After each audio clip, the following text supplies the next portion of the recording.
Aloha and welcome to Island Connections. I'm Brahim Aude, your host for this evening, and this program is a special one for Island Connections. It's about Edward Said, who passed away on September 24th this year, and he is a great intellectual of our time. And we mourn his passing, and we celebrate the man, his humanism, and his work. And with us this evening to discuss his work and him having been a public intellectual of the first rate is Sankaran Krishna from Political Science, Professor of Political Science at UHM. Thank you for coming. Monisha Dasgupta, Assistant Professor in Women's Studies and Ethnic Studies. Thanks for coming. And Paul Lyons, Associate Professor of English at the University of Hawaii as well. Thank you all. To just put ourselves in the context, I'd like to show a number of books that Edward Said has published. And he has published more than 20 books, in fact, and hundreds of articles and so on. But some of the books that he has published in chronological order is Orientalism, that in fact was published in 1978 and catapulted him to prominence in many fields that, talking about the Orient and how Orientalism is actually, or how the Orient, in fact, is a career. And then the question of Palestine in 1979, it was published. And also Covering Islam was also published in 1980. The Orientalism, the question of Palestine, and Covering Islam actually are considered the trilogy of Orientalism. And we will be talking more about those and other things. Then he has a book that he edited with Christopher Hitchens of Vanity Fair called Blaming the Victim. That was in 1984. And after The Last Sky in 1985-86, depicting Palestinian lives in the diaspora and inside Palestine proper, which is now Israel. And after The Last Sky, the title comes from a poem by Mahmoud Darwish, one of the foremost Palestinian poets and foremost Arab poets. He's world-renowned as well, which says, "Where should we go after the last frontiers? Where should the birds fly after the last sky?" So that's Edward Said's title, in opposition to Joan Peters' book, that tries to erase the Palestinian and move him out of place, in fact. And then another book is, after The Last Sky, is Culture and Imperialism, which was published in 1993. And then in opposition to the Oslo Accords, which the day that the Oslo Accords were signed in the Rose Garden, Edward Said was invited to the Rose Garden, but he refused, saying this is actually a day of mourning for the Palestinians.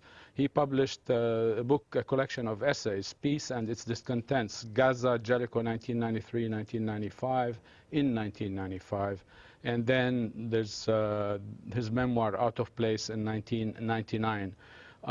He also published other books, but we don't have them here, but just to mention some of them. The Politics of Dispossession in 1994, and even until his last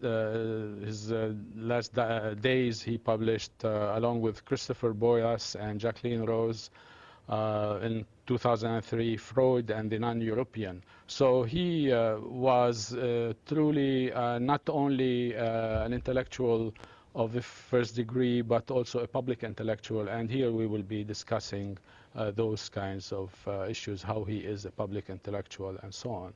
So Krishna, would you like to start by saying how did Said impact your work, since you teach about, write about post-colonialism and other issues that he was interested in? Sure. I first read Said's book, The Question of Palestine, and those of you who read the book remember that the opening line is, "The question of Palestine is the questioning of Israel." It's a sort of sentence that strikes you between the eyes, as it were, as you read it.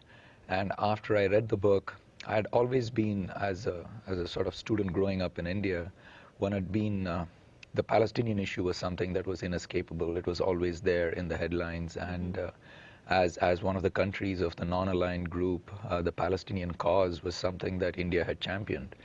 But until I'd read the book, I hadn't really come to understand the full extent of Palestinian dispossession. And, Said was very eloquent both in terms of the larger ethical issues involved, but also meticulous in the way he presents the empirical, the demographical, and all the rest of it.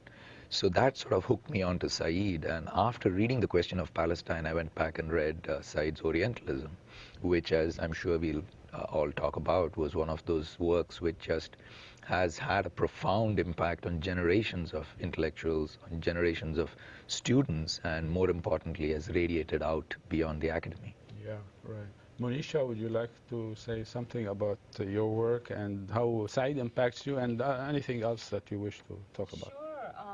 I think I came to Said rather late. When I came to graduate school in the early 90s here, and the first book that I read was Orientalism, and it profoundly impacted me. And one of the, I think, biggest realization was, literature has a political project, and this is the political project. And a couple of things about that, I think, to just add to what Krishna was saying. When you're growing up in India, the Palestinian cause is, it's a cause that we agree with. And we grew up with headlines of, seeing Yasser Arafat and Mrs. Indira Gandhi. And of course, our Orientalist, reception of, Arafat's dress, informed that. But, we realized that, here is an issue that really has a cause and, is legitimate. And then coming to Brandeis University, which is a Jewish university where there are many progressive Jewish people who were teaching, but also in an increasingly Zionist camp to whom you couldn't even mention Palestine. So I think that was, sort of my introduction to Edward Said, and then just, sort of turning to him for clarity on the Palestinian issue. Yeah. Paul, you're in literature. Is it value-laden? Is it political? What is it? Yeah, well, okay, I'll start from a different point. I came to him through The World, the Text, and the Critic, which is really about the relation between those three terms. And I think for a lot of us in English studies, he's an inspiration for how you move out of one kind of humanism that's a complacent humanism, a belletristic humanism, into a politically engaged humanism. And his terms relating to worldliness were particularly timely. They came at a time when a lot of literary theory was retreating into a textualism. And Said was really the champion of a kind of messy, worldly, what he calls amateurism, a kind of learned, engaged, enthusiastic criticism that keeps the aesthetic involved, and at the same time is involved in a kind of activist humanism. So for us, he's really an inspiration, a model of how you work from within the discipline. Yeah. In fact, we have a segment that we would like to show. It's Ruth Shu, who's a professor, associate professor of English, and she talks about Said's impact, on her work and so on. I personally have really, been very inspired by his example as somebody who speaks out as a public intellectual and as an activist. I think he's been willing to get out on a limb, where I think most of us are, really dealing with institutional pressures, and those pressures are very, very real and not something to kind of just, dismiss. I think everybody has to make up their own minds in terms of the level of their participation and involvement. but I think Edward Said has been, you know, for me, his model has been one of honesty and courage in taking what might be very unpopular positions, even among his, you know, his compadres. And so for me, that's really something that I think I would like to carry away with me from, you know, having been allowed to, you know, be in contact with his work and his public persona.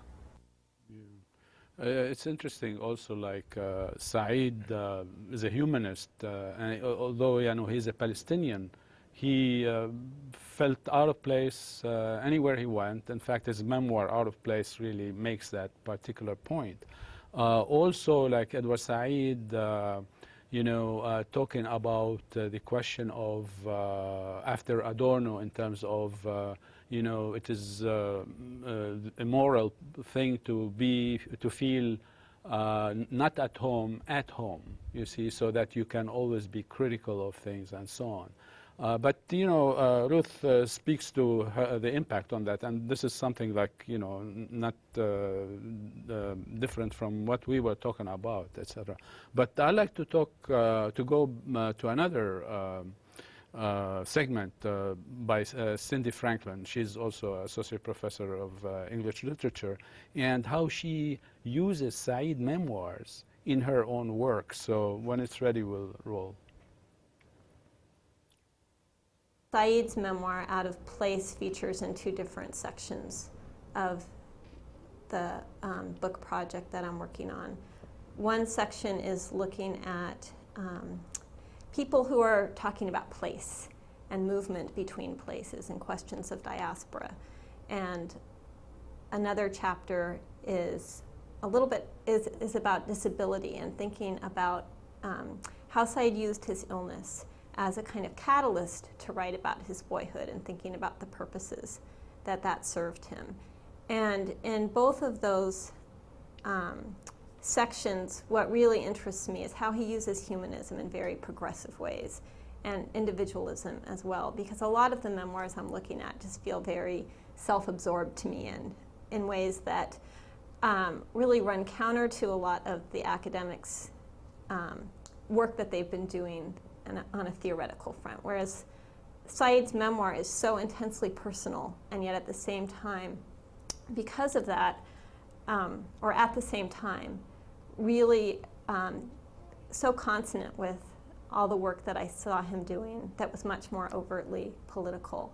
I think that work goes against ways that Palestinians are regularly dehumanized. And I think the kind of attention that work got, and the attacks on it, and the attacks on Said's life, are really kind of symptomatic of ways that Said, on the one hand, has been discredited as not being truly Palestinian, and on the other hand, has been seen as absolutely representative of all Palestinians. And so that move of discrediting him as not really Palestinian was then served to discredit a whole people. And I think that his memoir really resists those kind of movements in very powerful ways. Yeah, I'd like to take this opportunity just to remind our viewers that we're live on the air, and we welcome your questions. 956-5670 on Oahu, 1-800-342-7949 Neighbor Islands. So we'd like to hear from you. We'd love to hear from you. Paul, you know, Cindy is your colleague, and could you comment on what she was saying, you know, more than... What aspect of it in particular? Well, I mean, you know, in terms of, for instance, using some of Said's works, like his memoir, to talk about, you know, to deal with it in her own work, you know. Yeah, I think Cindy spoke very eloquently about how he became the visible spokesperson for the Palestine question, the one recognizable public intellectual, and I haven't read the memoir itself, but I've read Cindy's work on it, and you know, it is moving in the way it takes up the challenges that are faced by the exilic writer. And Said's own disposition not to preoccupied or preformed positions are kind of run very delicately through the memoir. There's always the call at the bottom of it for human justice. But his own positioning is always tricky, because his model of the critic that I was kind of gesturing toward before is really of someone who needs to keep an open mind, and so he's always uncomfortably located vis-a-vis a whole range of political opinions. Monisha, would you like to say more about your own work, or something in regards to Cindy's work or something? Sure. I also have read some pieces of Cindy's work on Out of Place, and I think that one of the things I learned from her work is the way in which Edward Said can reformulate what we understand by humanism, and that it can be something that takes into account particularities, but at the same time speak of human rights, and really put out there what it means to dehumanize Palestinians, because that is what has happened to them for a very long time, and doesn't just start in 1947 once we read Orientalism. And I'm really attracted to that piece of the work. And personally, with Out of Place, which I've read the first few chapters of, I feel that it walks me through my own colonial upbringing, because India is, I grew up in a post-colonial state, but it was steeped in post-colonial institutions, and I went through steeped in colonial institutions, and I went through a colonial education, and I felt that he gave us a map of how to decolonize our mind in sort of walking us through his own experiences in being told not to speak Arabic in school, which was my experience. Can't speak my vernacular, have to speak English. Those kinds of things were very, very important to me in terms of understanding, this is how you decolonize your mind. Yeah. Krishna, on that, perhaps? Yeah. For me, one of the most striking things about Said has been his the word for it is, it's a really classy refusal to descend to the level of his enemies, of his antagonists. And there have been so many times when he's been provoked way beyond what one might consider normal or acceptable. And Out of Place has that sort of melancholic feel to it. What I particularly find really appealing about Said's work is, in one place he talks about himself and the role of the intellectual as being a secular wet blanket. And I found that so appealing, because the contemporary context in India, where you've got this debate between secularism and communalism, and it's so easy to drop anchor into either position and sort of adopt a holier than thou attitude, and there are all these struggles in which polar opposites are the only choices presented. And Said's sort of resolute refusal, while being politically active, while making very clear the axe he has to grind, while making very clear the humanist choices that he makes, his refusal to dehumanize the enemy, to dehumanize the adversary, and to not partake in any, dissent in the debate to that sort of level, I think is something that's just such a powerful pedagogical tool, as well as such a powerful ideal to aspire to. Yeah, right. On that point, in fact, we have a piece that we will be watching. Ramses Lutfi talking about identity and his impressions about Said's work and so on.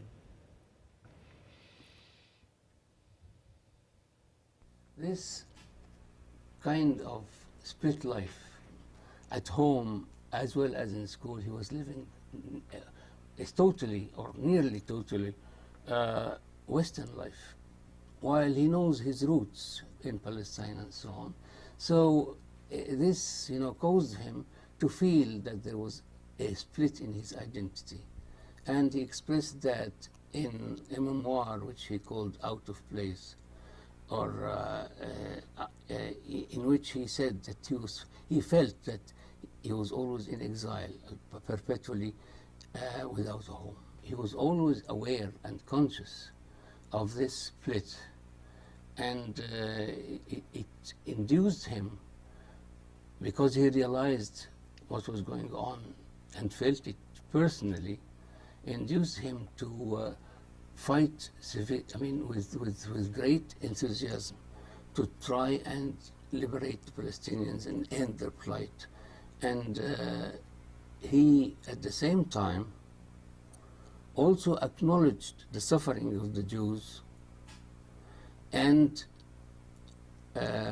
acknowledged the effect and the seriousness of the Holocaust and anti-Semitism. And in spite of his attitude in this issue in particular, in spite of his attitude in acknowledging the suffering of the Jews, he was called by the Israelis and the extreme right in America, he was called Professor of Terror. Yeah, Professor of Terror. You know, I mean, this is, Ramses speaks to the issues that we were talking about, split in terms of are you in India, post-colonial or colonial India, you know, that kind of stuff. You know, his refusal to descend to the level of his enemies. In fact, he was, in fact, in support of Jewish rights, you know, in terms of also the Holocaust and all that kind of stuff. So, I mean, and here we have Zionists and the Israelis and pro-Israelis in this country and elsewhere making threats on his life, ransacking his office at the university. The New York Police Department at one point thought that it was so serious, those threats, that they put a panic button in his apartment, you know, and he was relentless, you know, in his defense of humanism, in his defense of the oppressed, in his opposition to colonialism, and so on. So it is a very interesting thing that we are talking about. So the other thing, talking about like culture and imperialism, that book, and his notion, I mean, you know, this is a term from music, contrapuntal, you know, issue, is that is the way how to read, you know, European culture. And it's very interesting that you read European culture not, you know, in the abstract, but in terms of, you know, you have to locate it geographically and in spatial terms, you know, and also you do it in as you are reading, you know, European culture, you should also read it in relationship to the literature that is created by the colonialists, by the people who are colonized, by the colonized. And so you then juxtapose one against the other, and then this way you would better understand where this culture came from and what Jane Austen is talking about and the rest of them are talking about. So you have something to say about that? Yeah, this is a very important book in literary studies. And what was always interesting was that at some level he really fully appreciated Conrad and Jane Austen, but he always wanted you to know where the sugar in the tea came from. Yes. So there was always a sense that the tea, the tea, right? Okay. Where did they come from? But especially the reading of Jane Austen's Mansfield Park, he wants the reader to be, you know, aware at all times of the dependency of the constructions of European culture upon the labor of the Third World, and in that case in particular of the Caribbean labor. So his sense of culture and imperialism is imbricated in each other all the time is really a masterful contribution that doesn't allow us to read the great literatures, works of literature the same way again after that intervention. Yeah. And in fact here, you know, the question in terms of Said, he looks at his work in the early period, like Conrad, etc., and that moves him to later on Orientalism, etc. But after what? After 1967, the 67 war, and he was basically apolitical in the beginning, although, like, you know, he had this understanding that he was Palestinian because he was born in Jerusalem, you know, and, you know, brought up in a Palestinian household and so on. He was Palestinian, and yet what you see that he is moving towards looking at literature in a political way, and then literature and his status in the literary field catapulted him to talk about those political issues, like openly and directly political, you see, in terms of Orientalism, question of Palestine, covering Islam, and the rest of it, yeah? So here we see that the political lurks everywhere, you know, and so any more comments on this? Well, you know, I use culture and imperialism a lot in all my political science graduate courses, and for very similar reasons as Paul is talking about. I think contrapuntal analysis, seeing what's left out at the edges of the page, and yet what makes it possible, is a terrific way of understanding both politics and literature. But for me, one of the best things about the book is, towards the end, he talks about how, you know, we can still deny imperialism its greatest victories if we refuse to let imperialism continue to hold us in our thrall, in its thrall. And he especially talks about how it's important to get out of discourses like, it's a woman thing, you wouldn't understand, it's a black thing, you wouldn't understand. This is where his liberal humanism really shines through, because he says, you know, there is nothing that divides us. And the way it translates into the Palestinian-Israel issue is that to this day he is resolute in his opposition to any form of partition. As somebody from South Asia, I think we know better than most about the utter ineffectiveness, the historical, you know, tragedy that a partition represents. And so to this day he wants a solution that keeps both societies together. We like to see this segment by Cindy Franklin also about Said's impact on her, having done, you know, used his memoirs in her work and so on.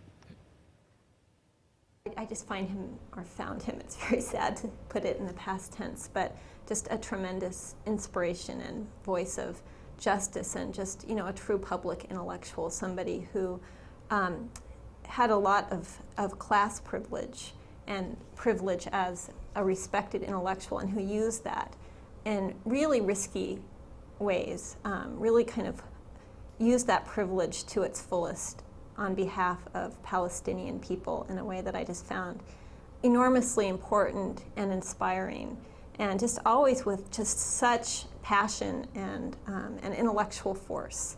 And that's just been tremendously inspiring to me. And you know, I am Jewish and grew up with not a particularly positive view of Palestine, and he, you know, it was just kind of erased, both within my Jewish community, and also I think that it's not just U.S. Jews, but obviously a wider project of erasure that goes on. And Said was a really important awakening to me about, you know, the kind of violence being done to Palestinians and the erasure of those people and their claims to the land. Yeah, I mean, here we're talking about erasure and how he, you know, really responds to that kind of erasure. And whichever way you go, you cannot get away from the Palestinian question when you deal with Said. And this is one of the things that his detractors and his enemies, you know, did not like, to have the Palestinian question at the center of Said's work, Said's life, and Said's, you know, living every moment of it, you know. So this is, I think, is a critical point in terms of his, you know, the question of Palestine, you know, not the book, but the question itself, in terms of his production, whether it was literary, etc., especially after 1967. So would you agree with that, or Monisha? Would... Yeah, I think that, you know, when I read Orientalism, and when I teach it, I think that people start, you know, reading it as, oh, this is literary criticism, and, you know, we know that this is a really important idea, and, you know, let's read it. But I think that, you know, as the book goes on, they realize, oh, this has extreme relevance, and, you know, it draws them into the issue of Palestine. So I think that he, you know, in his work, I'm most, you know, familiar with Orientalism, but yeah, he's always put that question at the center, and that's what's infuriated his detractors. Anything? I'd just like to corroborate what Cindy said. Also, as someone who grew up in a Jewish community, as a Jewish person, where Palestine was very much erased. So actually my turnaround came from being in Israel and being in the occupied territories and in Gaza, so It's not just Said, but I think it's kind of striking in literary studies that even though there are, there are more books on Palestine by Said than anything else, more books that revolve around that question, it's still largely erased from the assessment of his work as a literary person. Yeah. Most people that work in the field of literature are very familiar with 3 or 4 of his books and probably not familiar at all with the works on Palestine. So that erasure more or less continues. Yeah, right. Yeah. But, as a public figure, as a public intellectual, and his passing, really, I mean, there was worldwide reaction to his passing in terms of holding memorials and, celebrating his work. I know, like, at the American University of Beirut, they had a great celebration of his work, the man and humanism. And in fact, by the way, I was just talking to a friend of mine last night, said that, Said will be buried in Lebanon, to which he has a great affinity, and there was a great relationship between him and Lebanon, as he had between him and Palestine. That relationship. He would spend many of his summers as a youngster in one of the Lebanese villages. In fact, the Dur al-Shwer, where, by the way, I know Dur al-Shwer very well because I spent a few summers there myself, in camp, but not at the villa or something, as he did, but in camp and stuff like that. So it's very interesting to see, that he even asked to be buried in Lebanon. I don't know exactly where, but I guess it might be Dur al-Shwer or next to his father, who was buried in Lebanon also. So that was the relationship to Lebanon. I mean, just like, even in his death, he's out of place. He's not buried in Palestine, you see. But at least it's an Arab country to which he had good relations. So anyway, I'd like to go to another, talking about out of place, to another segment. This is by Robert Perkinson from American Studies. Being dislocated himself, maybe it allowed him to see more plainly what is more obscured or seems more natural or more common sense to many of the rest of us. He was also a man of just incredible political integrity. Yeah. So many people, this phrase Orientalism and so much of his mode of literary analysis is incredibly popular now. We were sitting around at lunch talking about some of the books that explicitly reference Orientalism or use his mode of critiquing culture and imperialism and so on, and it's just vast, dozens of books. But there's not many people who combine, if any, who combine the kind of trenchant, close reading of literature and individual artists and authors, and really combine it with a deeply political engagement with the text. Yeah. Either people tend to be polemicists who use a little bit of literature to bolster their argument, or really they're literary critics and they try to infuse their literary and aesthetic criticism with a bit of politics. But there's very few people who brought it together as seamlessly as Said.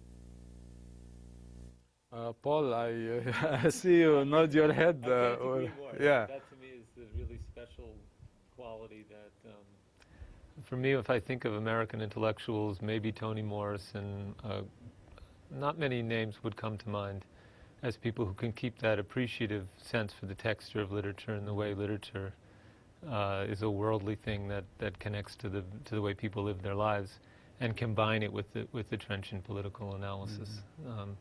Usually people do one or the other, and I think that Said,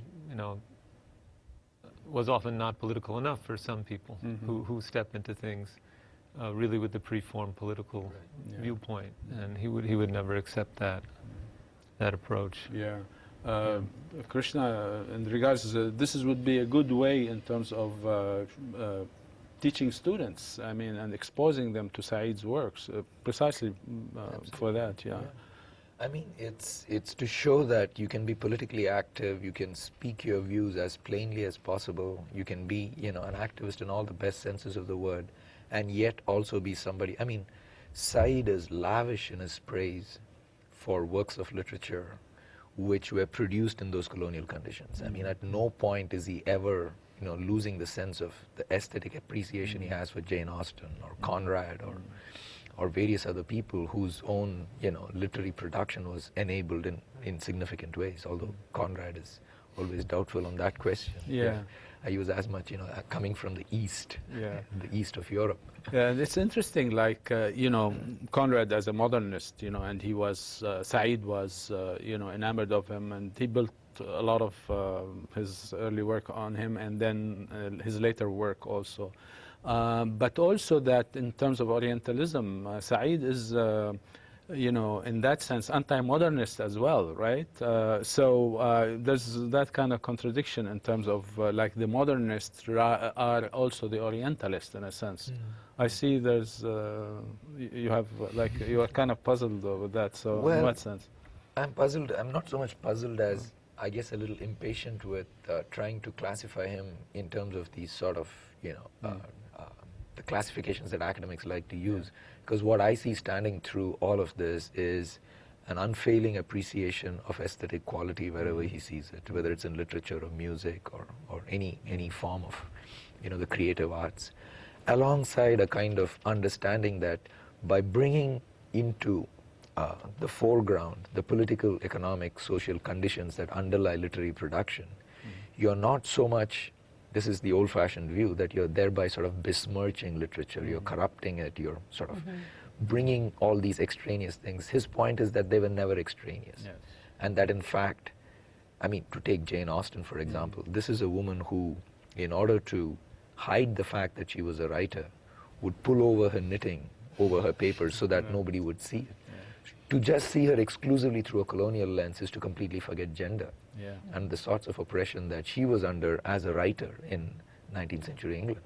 So, Said was sort of fully conscious of all of those things. So it's in that sense that I find him so terrific as somebody who really combines the best of activism with a life of the mind. Yeah, and here we mentioned the point about politics is laden in all kinds of works, literature, music, what have you.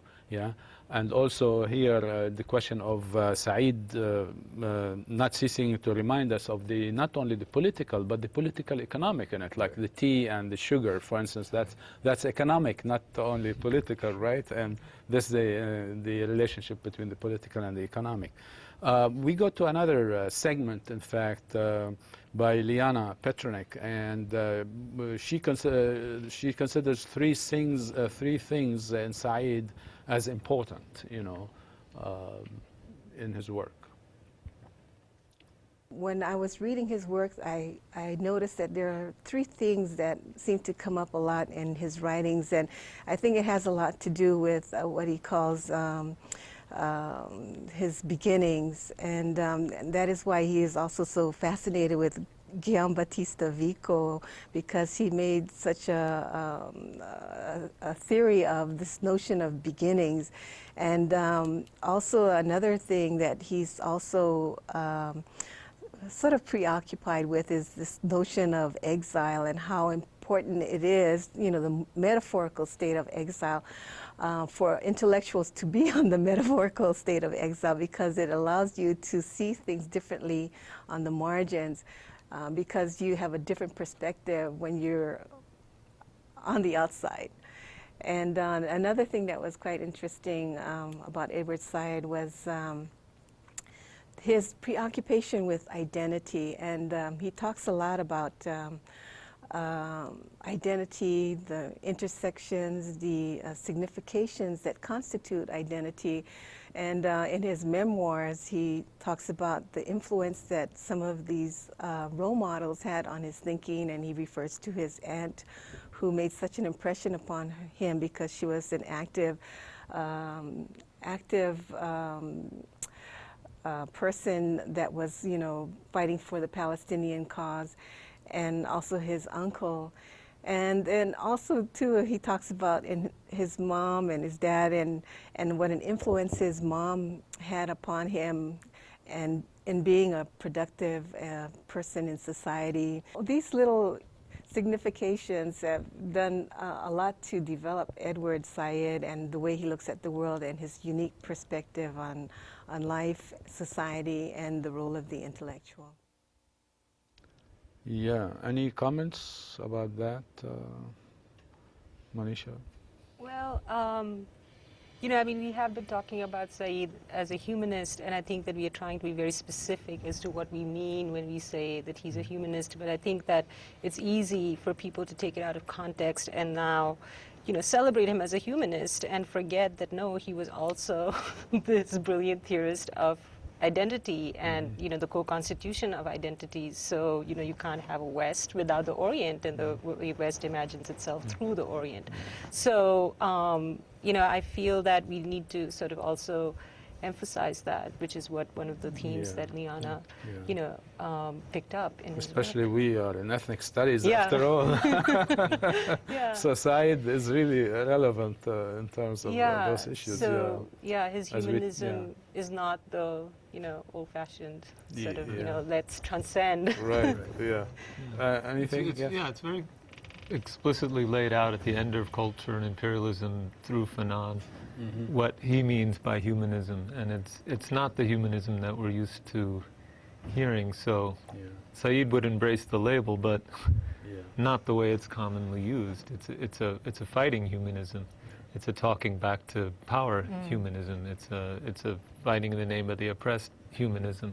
Yeah, he really So, defines it yeah. in his own Yeah. terms, given his own context. Right. Yeah. And that is really the dynamic in terms of being an intellectual and trying to create and recreate things as you go. In fact, in terms of the question of Palestine, he changed his position depending upon what was going on, and that's why now at the end he was for a binational state and not like a two-state solution, okay? Regardless of what one might think of the binational as opposed to the two-state, but that's another story, yeah. I'd like to go back to another segment by Ramses Lutfi on Said's work, you know, a specific one for that. This can be actually exposed in when we read The Politics of Dispossession, which another book he wrote, and it represents a collection of lectures and essays and different writings in a period which extended for 30 years, leading up to the Oslo process. And in this book, he deals primarily with the emergence of the Palestinian self-conscience and sorts out many of the myths that are arise or that are propagated by certain people or by certain sides of the conflict in the Arab-Israeli strife.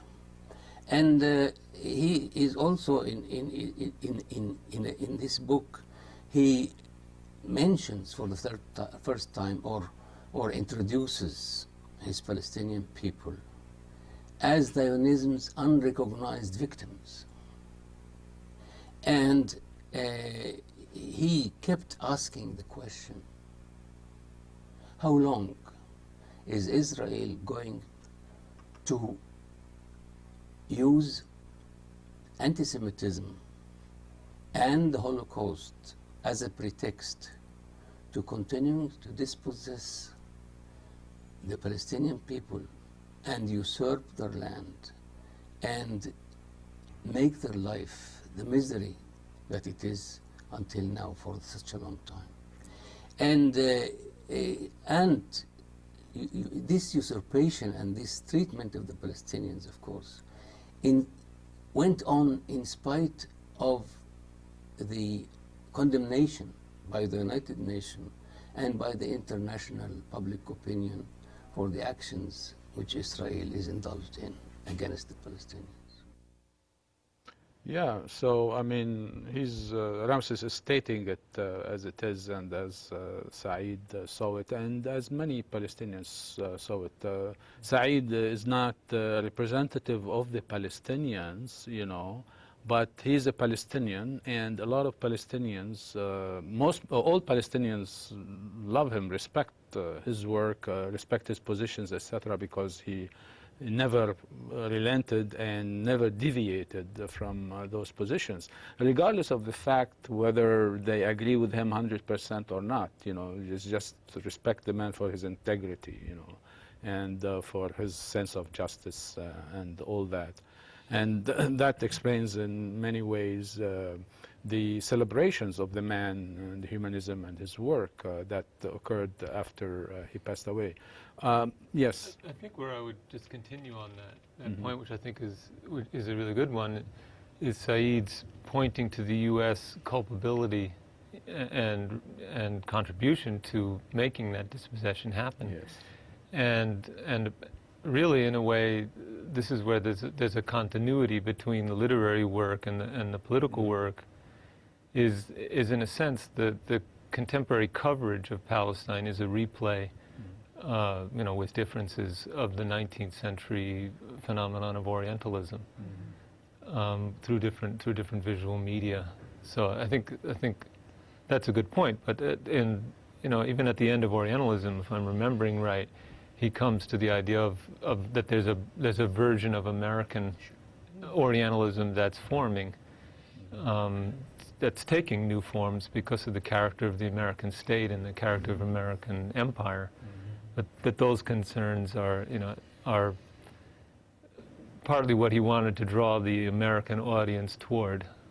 I agree with the points, the critiques of Zionism, but also that the American implication in what makes that possible. Yeah, absolutely. Like in his book covering Islam, he expands the notion of Orientalism to the question of the ethnocentrism that leads Americans in this case, or Westerners in general, to look at Islam as monolithic, and say, well, this is the source of our problems, and it's monolithic, unlike Christianity or unlike us, that kind of stuff. And in fact, Said also looked at the question of U.S. imperialism, and it was damned by him, and the question of him getting a phone call from the White House to go to the Rose Garden to celebrate Oslo, as I mentioned earlier. This is a day of mourning for Palestinians. What am I going to celebrate? So he refused, And so, those kinds of issues. But Monisha, I wanted to ask you, because we were talking earlier today or yesterday about the question of a number of obituaries about Edward Said and so on. And some obituaries were saying, like, he's a voice of reason or something like that. Could you comment on this one in relationship to what we've been talking about? Yeah, just that, I was going through the obituaries, and it was really overwhelming. Every part of the world had some kind of a tribute, to Edward Said. And a few of them I noticed, sort of said, well, celebrated him as the voice, the only voice of reason among Arabs. And, this sort of, again repeats that whole idea that Arabs are unreasonable. And it's not even Palestinians, it's Arabs, that they are fanatical, that they are, unreasoned, out of control people. And I think that this is an enormous disservice, and, it goes back to, what Paul was saying, which was this, this American version of Orientalism that surfaces at these moments that repeat the portrayal. Yeah. We go to another segment by Liana Petronik.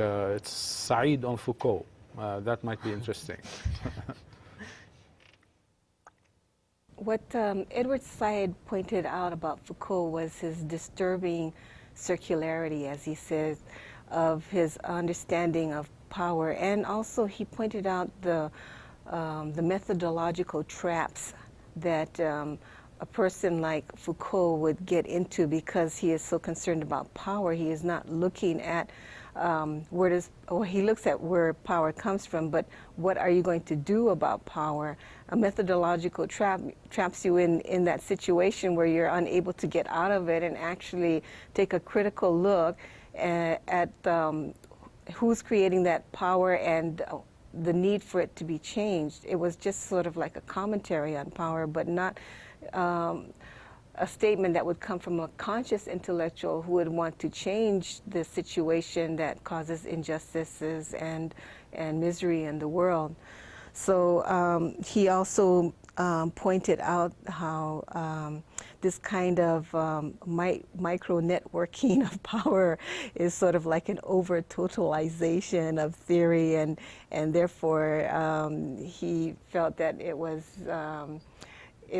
too abstract, and therefore it needed to be grounded in what was happening in society.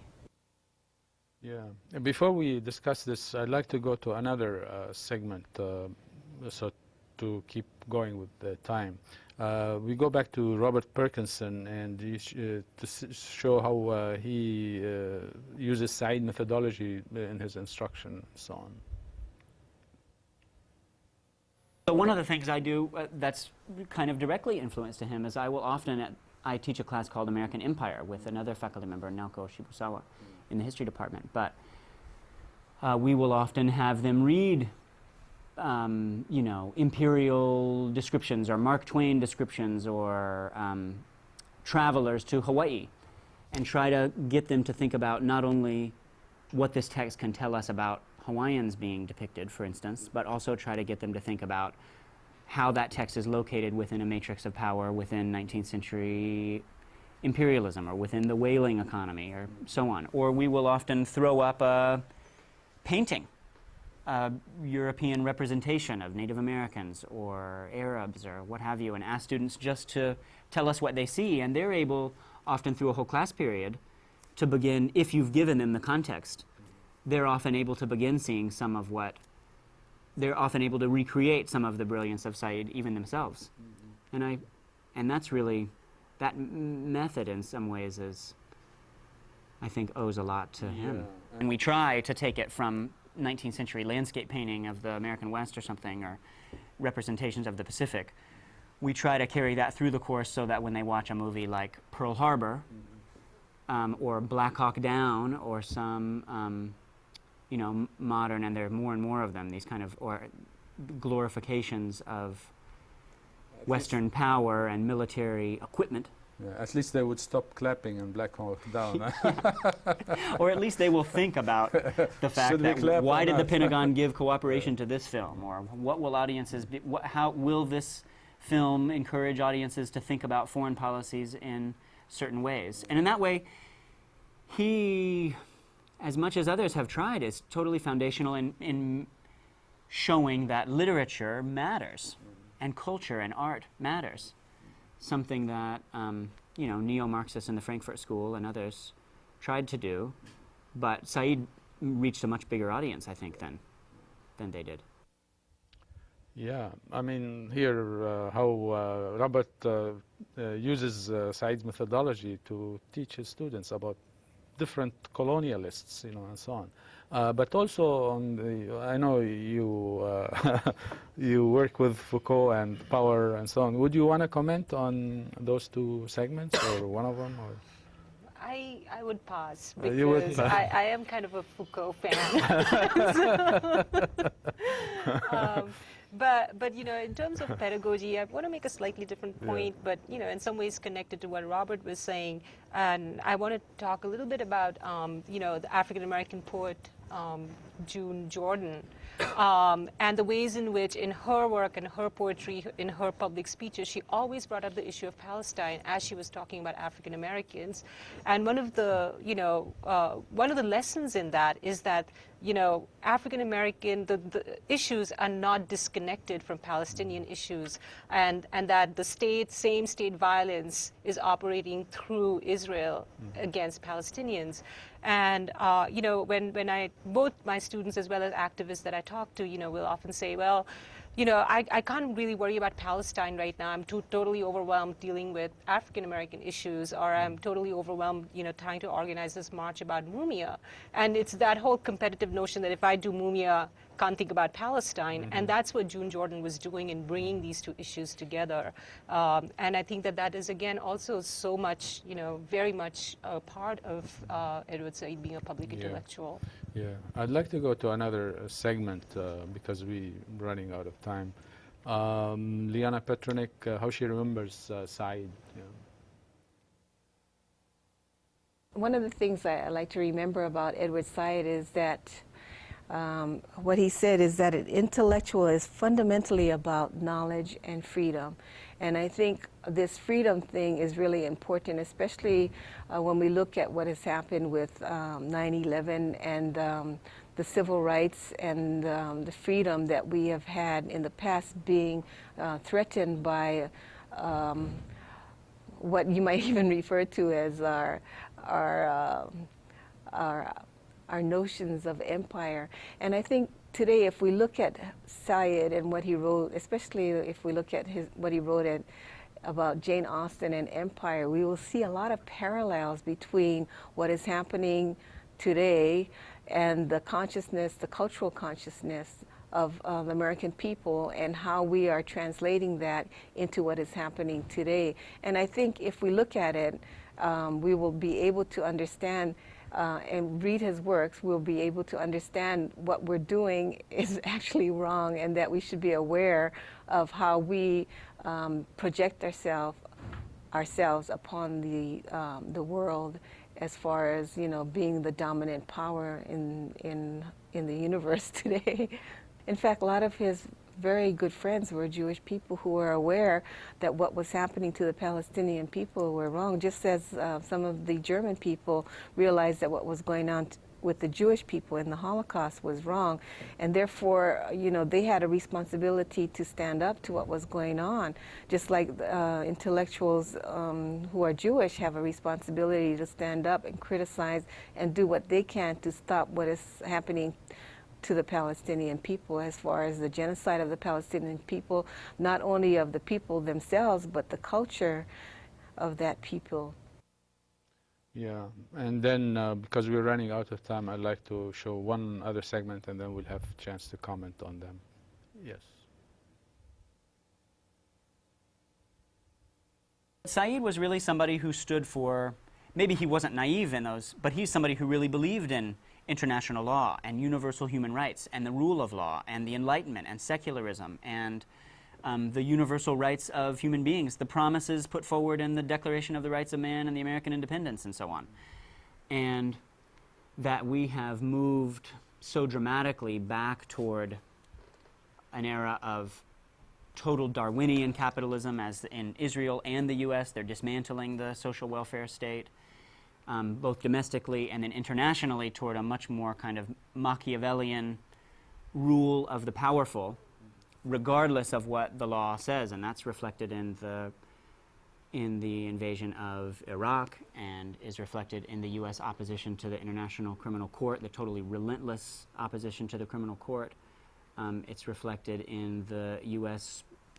turning the other way as Israel flouts international law by bombing another sovereign country with, at least the evidence anybody has produced so far that this was any sort of a Islamic Jihad terrorist training camp has been not convincing. And one would assume if they had really good evidence, they would produce it, just as one would assume the Bush administration, if they had any real evidence of weapons of mass destruction in Iraq, they would have produced that too, and they would have.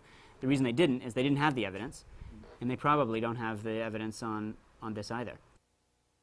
Yeah, it speaks also to what you were mentioning, like talking about Said, you cannot help but talk also about U.S. imperialism and empire, the imperial project as such, so it is very interesting. We're running flat out of time, and I thank you very much for coming, and thank our viewers for watching. Mahalo, and see you next month. So.